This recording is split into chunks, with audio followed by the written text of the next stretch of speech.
ஸ்ரீ காளிமாதா ஜோதிடம். பிரபல ஜோதிடர் பண்டித் மகாராஜா. தொழில், காதல், திருமணம், குழந்தை பாக்கியம் மற்றும் மந்திர சூனிய பிரச்சனைகளுக்கு நிரந்தர தீர்வு. வணக்கம். செய்தி வீச்சு உங்களை வரவேற்கின்றது.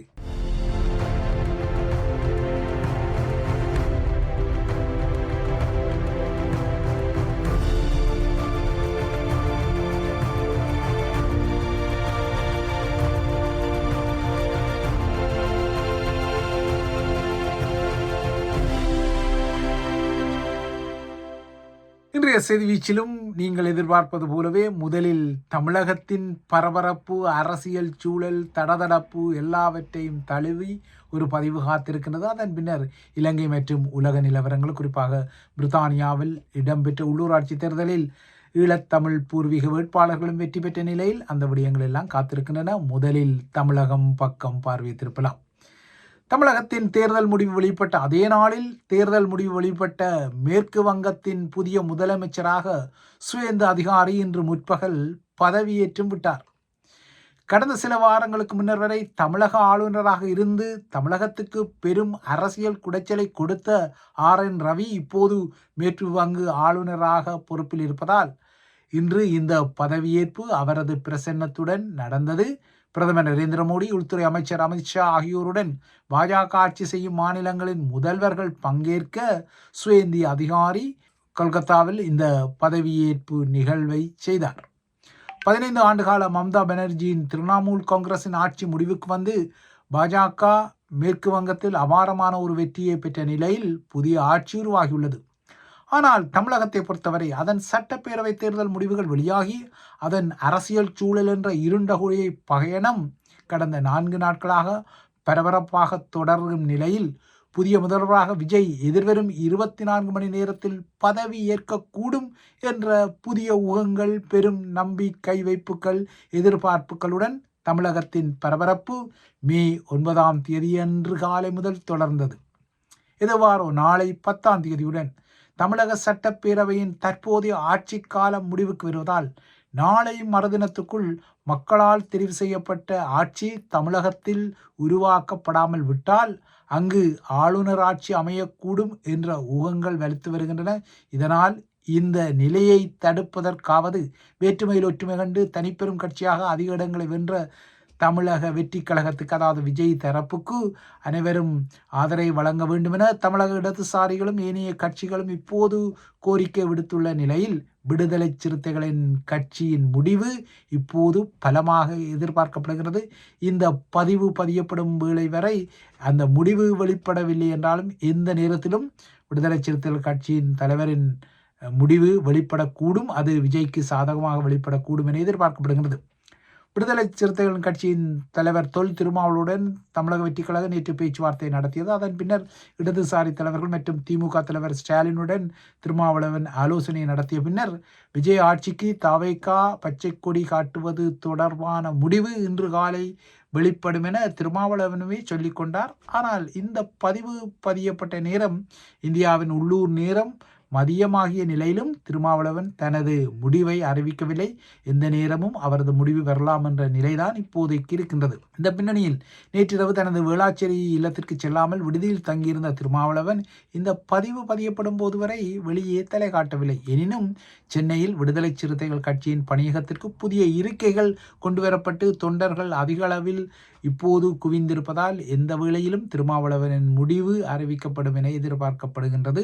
இந்த பதிவு பதியப்படும் போது நிலைமை அவ்வாறு தான் இருந்தது. ஆனால் அரசு தலைவர், அதாவது குடியரசுத் தலைவர் ஆட்சியை நோக்கி தமிழ்நாடு அரசியல் சூழலை நெட்டி தள்ளுவதாக பார்க்கப்படுவது மற்றும் தமிழக வெற்றி கழகத்தின் மீது புதிய குதிரை வீர குற்றச்சாட்டுகள் எழுந்துள்ள விடயங்கள் தமிழக அரசியல் பரப்பை நீட்சிப்படுத்திக் கொள்கின்றது. இந்த குதிரை வீர குற்றச்சாட்டுகள் வந்திருப்பதால் அதனை விசாரணை செய்யும் வரை விஜயை ஆட்சி அமைக்க ஆளுநர் சம்மதிப்பாரா என்ற புதிய கேள்வி எழுந்துள்ளது. தமிழ்நாடு பல ஆண்டுகளாக பார்க்காத ஒரு மோசமான குதிரை வீரம் தற்போது நடப்பதாக திமுகவின் நாடாளுமன்ற உறுப்பினர் வில்சனும் இன்று குற்றம் சாட்டியிருக்கின்றார். விஜயின் தமிழக வெற்றி கழகத்தை பொறுத்தவரை தனக்குரிய பெரும்பான்மைக்கு 2 உறுப்பினர்களின் ஆதரவு கிடைக்காமல் இன்று பகல் வரை அது தவித்துக் கொண்டது. விஜய் தரப்பு பெரும்பான்மையை நிரூபிக்க நாளை வரை ஆளுநர் அவகாசம் கொடுத்திருக்கிறார். விஜய் தரப்பு பெரும்பான்மை ஆதரவை முறையாக உறுதிப்படுத்தும் வரை அவரை, அதாவது விஜயை இனிமேல் சந்திக்கப் போவதில்லை எனவும் அடுத்த கட்ட நகர்வுகளை எடுக்கப் போவதில்லை எனவும் ஆளுநரின் நிலைப்பாடும் இருக்கின்றது. அதற்கு காரணம் விஜய் தரப்பு நேற்று செய்த ஒரு தவறான நகர்வாகும். அதாவது ஒரு மோசடியான ஆதரவு கடிதத்தை ஆளுநரிடம் அவர் கொடுத்ததாக குறிப்பிடப்படும்படியும் தற்போது பூதாகரமாக வந்திருக்கின்றது. தமிழக வெற்றிக் கழகம் தமிழகத்தின் பொறுப்பு ஆளுநருக்கு எதிராக உச்சநீதிமன்றத்தில் தற்போது ஒரு வழக்கு ஒன்றை தொடர்ந்து இருக்கின்றது. இன்னொரு புதிய பரபரப்பாக இருக்கின்றது. அதாவது தம்மை ஆட்சி அமைக்க அழைக்காமல் ஆளுநர் வேண்டுமென்றே தாமதம் செய்வதான குற்றச்சாட்டுடன் இந்த வழக்கு தொடரப்பட்டுள்ளது. உடனடி விசாரணைக்கு இந்த வழக்கை எடுக்க வேண்டும் எனவும் கோரிக்கை விடுக்கப்பட்ட நிலையில்தான் தமிழக வெற்றிக் கழகத்தை சட்ட சிக்கலுக்குள் மாட்டும் வகையில் இந்த குதிரை வீர குற்றச்சாட்டுகள் வந்துள்ளன.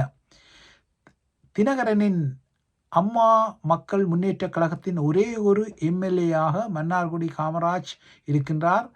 அவர் ஒரு ஆதரவு கடிதத்தை விஜய் தரப்புக்கு வழங்கியதாக கூறப்பட்டது. இந்த கடிதத்தை ஆளுநரிடம் விஜய் தரப்பு வழங்கிய நிலையில் அந்த கடிதம் போலியானதென ஆளுநரை நேற்று நள்ளிரவில் சந்தித்த அந்த கட்சியின் தலைவர் தினகரன் காமராஜ் சகிதம் இந்த விடயத்தை கூறியதால் பெரும் பரபரப்பு உருவாகியுள்ளது. அதிமுக கூட்டணியில் தினகரனின் கட்சி சார்பில் 11 இடங்களில் வேட்பாளர்கள் நிறுத்தப்பட்டாலும் மன்னார்குடி தொகுதியில் போட்டியிட்ட காமராஜ் மட்டும் வெற்றி பெற்றார். அவரது ஆதரவு கடிதத்தை தான் ஆளுநரிடம் விஜய் அளித்த நிலையில் நேற்றிரவு ஆளுநர் மாளிகைக்கு அவசரமாக சென்ற கட்சியின் தலைவர் தினகரன் தமது கட்சி எம்எல்ஏயை காணவில்லை என்று அவரது பேரில் மோசடியாக தமிழக வெற்றிக் கழகம் ஒரு கடிதத்தை ஆளுநரிடம் கொடுத்ததாக குறிப்பிட்டதால் இந்த குதிரை வீரம் பெரும் சிக்கலாக வந்திருக்கிறது. இப்போது இது காவல்துறையின் விசாரணைக்கு உள்ளாக்கப்பட்டால் அது விஜய் தரப்புக்கு சிக்கலாக கூடும். எனினும் ஆளுநர் அதற்கிடையில் விஜயை ஆட்சி அமைக்க அழைப்பாரா என்பது இன்று விடுதலை சிறுத்தைகள் கட்சியின் தலைவர் தெரிவிக்கப் போகும் விடயத்தில் தான் இருக்கின்றது. இவை தமிழகத்தின் பரபரப்பு விடயங்களாக இருக்கின்றன. இவை தமிழகத்தின் பரபரப்பான அரசியல் நகர்வுகளாக இருக்க, அடுத்து இலங்கை தீவு பக்கம் பார்வையை திருப்பினால், இலங்கை தீவின் வடபுலத்தில் யாழ் போதனா மருத்துவமனையில் மருந்து களஞ்சியத்தில் நேற்றிரவு ஏற்பட்ட பெருந்தீ பெரும் அழிவுகளை ஏற்படுத்தியுள்ளமை இன்று காலை அங்கிருந்து வெளிப்பட்ட செய்திகளில் தெரிய வந்தது. 5 மணி நேர போராட்டத்தின் பின்னர் இன்று அதிகாலை தீ கட்டுப்பாட்டுக்குள் கொண்டு வரப்பட்டாலும் மருந்து பொருட்கள் உட்பட்ட ஏராளமான பொருட்சேதங்கள் ஏற்பட்டுள்ளதாக அறிவிக்கப்படுகின்றது.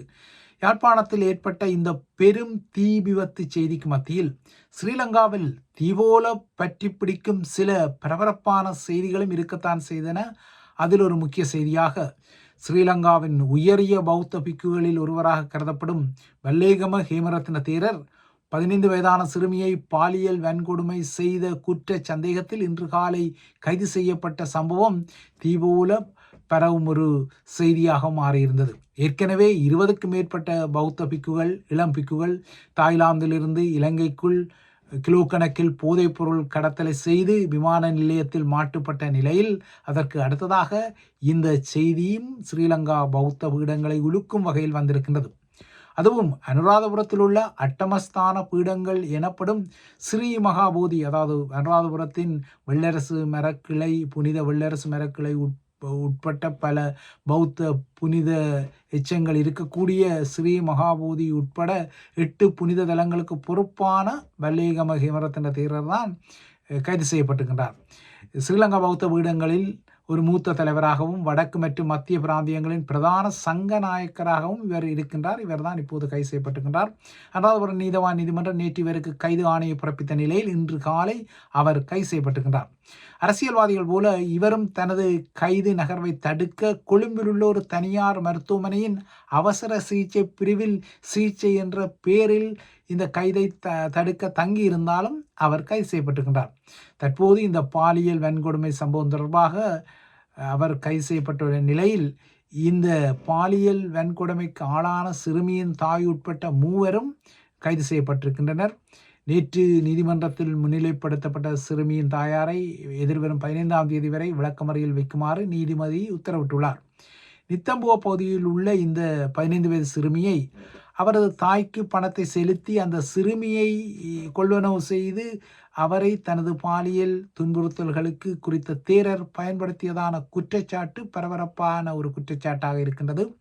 அதுவும் ஸ்ரீலங்காவின் தேசிய சிறுவர் பாதுகாப்பு அதிகார சபைதான் இந்த விடயத்தை முன்னுக்கு கொண்டு வர முனைந்தது. ஸ்ரீலங்கா காவல்துறை குறித்த பௌத்த பிக்குவை காப்பாற்ற இறுதி வரை முயன்ற போதிலும் ஸ்ரீலங்காவின் தேசிய சிறுவர் பாதுகாப்பு அதிகார சபையின் அதிகாரிகள் விடாப்பிடியாக நின்றதால் இந்த கைது இடம்பெற்றுள்ளது. இந்த கைதை பௌத்த பீடங்களுடன் தொடர்பு கொண்ட அரசியல்வாதிகள் தடுப்பதற்கு முயற்சித்த போதிலும் இந்த கைது இடம்பெற்றிருக்கிறது. ஒருவேளை ராஜபக்ஷக்கள் ஆட்சியில் இருந்தால் இந்த கைதுகள் இடம்பெற்றிருக்குமா என்பது ஒரு சந்தேகமான விடயம்தான். ஸ்ரீலங்கா இந்த மாத இறுதியில் வெசாக் பண்டிகையை கொண்டாட உள்ள நிலையில் அதன் அட்டமஸ்தான உயரிய பிக்கு செக்ஸ் துன்புறுத்தல் குற்றச்சாட்டில் கைதாகியமை ஒரு பரபரப்பான விடயமாக இருக்கிறது. இந்த நிலையில் ராஜபக்ஷக்களின் முன்னாள் மோசடி சகாவும் நேற்று உடலமாக மீட்கப்பட்டவருமான ஸ்ரீலங்கன் ஏர்லைன்ஸின் முன்னாள் CEO எனப்படும் நிறைவேற்று பணிப்பாளர் கபில சந்திரசேனவின் உடற்கூற்று பரிசோதனை இன்று இடம்பெற்றுள்ளது. கொள்ளுப்பட்டியில் உள்ள பெட்ரிஸ் வீதியில் உள்ள தனது சகலனான முன்னாள் கிரிக்கெட் நட்சத்திரமான அரவிந்த டி சில்வா இல்லத்தில் நேற்று காலை இவரது உடல் தூக்கில் தொங்கிய நிலையில் கண்டெடுக்கப்பட்டதை அடுத்து இந்த மரணத்தின் சூழ்நிலைகள் குறித்து பரபரப்பான விசாரணைகள் மற்றும் ஆய்வுகள் நடத்தப்பட்டு வரும் நிலையில் 5 பேர் கொண்ட நீதித்துறை மருத்துவ குழுவால் இந்த உடற்கூறாய்வு இன்று இடம்பெற்றுள்ளது. இந்த உடற்கூறாய்வு பரிசோதனை முடிவுகள் அது குறித்த விரிவான அறிக்கைகள் எதிர்வரும் 12ஆம் தேதி நீதிமன்றத்துக்கு சமர்ப்பிக்கப்பட உள்ளமையும் குறிப்பிடத்தக்கது. ஏர்பஸ் விமான கொள்முதல் ஒப்பந்தத்தில் நடந்த பெரு இளைஞன் தொடர்பான விசாரணைகளில் முக்கியமான சூத்திரதாரியாக கருதப்படும் கபில சந்திரசேனா பரபரப்பான வாக்குமூலங்கள் எல்லாம் வழங்கியிருந்தார். குறிப்பாக இந்த ஏர்பஸ் விமான கொள்முதலில் மஹிந்தவுக்கும் 3 தவணைகளாக மில்லியன் கணக்கான ரூபாய்கள் வழங்கப்பட்டதாக அவரெல்லாம் கருத்து தெரிவித்திருந்தார். பின்னர் தனது கருத்து CID மாறன் அழுத்தத்தால் ஏற்பட்ட ஒரு கருத்து எனவும் அவர் தட்டை திருப்பி போட்டிருந்தார். எனினும் 54 நாட்களாக காவலில் இருந்த பின்னர் கடந்த 5ஆம் தேதி தான் அவர் பிணையில் விடுவிக்கப்பட்டார். 5 லட்சம் ரொக்கப்பணை மற்றும் 3 நெருங்கிய உறவினர்களின் தலா 10 மில்லியன் ரூபாய் தனிநபர் பிணை உட்பட்ட கடுமையான நிபந்தனைகளில் அவர் பிணை விடுதலையை பெற்றிருந்தார். ஆனால் பின்னர் நடத்தப்பட்ட விசாரணைகளில் இந்த பிணை நிபந்தனைகளை இவர் கடுமையாக மீறியமை வெளிவந்தது. குறிப்பாக தனது உறவினர்கள் என 2 வரை நடிக்க வைத்து தான் அவர் இந்த பிணையை பெற்றமை அம்பலப்பட்டதும் நேற்று முன்தினம் கொழும்பு பிரதான நீதிபதி மீண்டும் அவரை கைது செய்வதற்கான புதிய பிடியாணையை பிறப்பித்த நிலையில் இந்த கைதுக்கு அஞ்சிய கபில சந்திரசேனா தூக்கில் தொங்கியதாகவும் மரணித்ததாகவும் தற்கொலை செய்து கொண்டதாகவும் கூறப்படுகின்றது. ஆனால் அவரது மரணத்தை சுற்றியுள்ள சூழ்நிலைகள் குறித்து ராஜபக்ஷக்களின் பொதுஜன பிரமுன அதாவது தாமரை மொட்டு அணி ஐயங்களை எழுப்பியுள்ளது. இந்த சம்பவத்திற்கு ஒரு முழுமையான பாரபட்சமற்ற விசாரணை தேவை என்றும் பொதுஜன பிரமுன கோரியுள்ளது. பெரும் முக்கியத்துவம் வாய்ந்த சட்ட விவகாரங்களில் சம்பந்தப்பட்ட நபர்கள் தற்போது மர்மமான முறையில் மரணங்களை தழுவுவதால் இந்த மரணத்தின் ஒரு வகையில் சந்திரசேனவின் மரணமும் இடம்பெற்றிருக்கக்கூடும் என ராஜபக்ஷக்கள் கூறுகின்றார்கள். ஆனால் மறுபுறத்தே ராஜபக்ஷக்கள் மீதும் இந்த சுட்டுவிரல் நீட்டப்படுவது இன்னொரு விடயம். இறுதியாக பிரித்தானியாவில் நடந்த உள்ளூராட்சி தேர்தல் முடிவுகளில் ஆளும் தொழிற்கட்சி பெரும் தோல்வியை கண்டுள்ளது. எதிர்பார்க்கப்பட்டதைப் போலவே அதிதீவிர வலதுசாரி கட்சியான நைஜல் ஃபராஜின் ரிஃபார்ம் UK பெரு வெற்றி பெற்றுள்ளது. இங்கிலாந்து, ஸ்காட்லாந்து மற்றும் வேல்ஸில் வெளியான தேர்தல் முடிவுகள் பிரதானி பிரதமர் சர் கியர் ஸ்டார்மர் மீது பெரும் அழுத்தத்தை தற்போது உருவாக்கியுள்ளன. தொழிற்கட்சியின் சில பின்வரிசை நாடாளுமன்ற உறுப்பினர்கள் அவர் பதவி விலகுவதற்கான கால அட்டவணையை நிர்ணயம் செய்ய வேண்டும் என கோரிக்கை விடுத்தாலும் தற்போதைக்கு கியர் ஸ்டார்மரின் அமைச்சரவை அவருடன் கூடவே நிற்கின்றது, அவருக்கு ஆதரவு அளிக்கின்றது. வேல்ஸில் தொழிற்கட்சி தனது 27 ஆண்டுகால ஆட்சியை இழந்திருக்கின்றது. இது ஒரு முக்கியமான அடியாக தொழிற்கட்சிக்கு வந்திருக்கின்றது. இங்கிலாந்து பிராந்தியத்தை பொறுத்தவரை அதிதீவிர வலதுசாரிகளான நைஜல் ஃபராஜின் ரிஃபார்ம் UK பெருவெற்றி பெற்றுள்ளது. அது 1400க்கும் மேற்பட்ட உள்ளூராட்சி இடங்களை கைப்பற்றியுள்ளதுடன் வரலாற்று ரீதியாக லேபர் எனப்படும் தொழிற்கட்சி மற்றும் கன்சர்வேட்டிவ் எனப்படும் பழமைவாத கட்சியின் கோட்டைகளாக இருந்த பல இடங்களில் அது தனது ஆதிக்கத்தை நிலைநிறுத்தியுள்ளது. அந்த இடங்களின் உள்ளூராட்சி மன்றங்களின் கட்டுப்பாட்டை ரிஃபார்ம் UK எடுத்திருக்கிறது. இந்த தேர்தலில் ஈழத்தமிழ் பூர்வீகத்தை கொண்ட சில வேட்பாளர்கள் வெற்றி பெற்றுள்ளனர். அந்த வகையில் ஹரோ ரெய்னஸ் லேனில் தயா இடைக்காடர் வெற்றி பெற்றுக்கின்றார். அவர் கன்சர்வேட்டிவ் கட்சியின் வேட்பாளராக இருந்தார். அதே போல சுரேஷ் கிருஷ்ணா லேபர் தொழிற்கட்சி வேட்பாளராக இருந்து வெற்றி பெற்றிருக்கின்றார். அதே போல ஹரோவில் இன்னொரு கன்சர்வேட்டிவ் வேட்பாளரான ராஜ் அருணாசலம் வெற்றி பெற்றிருக்கின்றார். ஹரோ பின்னர் வட்டாரத்தில் ஹுஹா குமரன் வெற்றி பெற்றிருக்கின்றார். கிங்ஸ்டன் அப்பான் தேம்ஸ் பகுதியில் நடைபெற்ற தேர்தலில் விமல் விமலதாசன் தெரிவு செய்யப்பட்டிருக்கிறார். இதே நகரில் தயாளன் மற்றும் யோகநாதன் ஆகியோரும் மீண்டும் கவுன்சிலர்களாக தெரிவு செய்யப்பட்டுள்ளனர். பல ஈழத்தமிழ் பூர்வீக வேட்பாளர்கள் இந்த உள்ளூராட்சி தேர்தல் களத்தில் களமிறங்கியிருக்கின்றார்கள். ஏற்கனவே மக்கள் ஆதரவு பெற்ற பலர் மீண்டும் தெரிவு செய்யப்பட்டிருக்கின்றார்கள். புதிய முகங்களும் வெற்றி பெற்றிருக்கின்றார்கள். எனினும் சிலர் இந்த அதிர்ச்சியான ரிஃபார்ம் யூகே அலையில் அடிபட்டு தோல்வியையும் பெற்றிருக்கின்றார்கள். குறிப்பாக தொழிற்கட்சி சார்ந்த கவுன்சிலர்கள் தோல்வி அடைந்திருக்கின்றார்கள் என்பது குறிப்பிடத்தக்க விடயம். இவைதான் ஐபிசி தமிழின் செய்திவீச்சு. தொடர்ந்தும் ஐபிசி தமிழுடன் இணைந்திருங்கள்.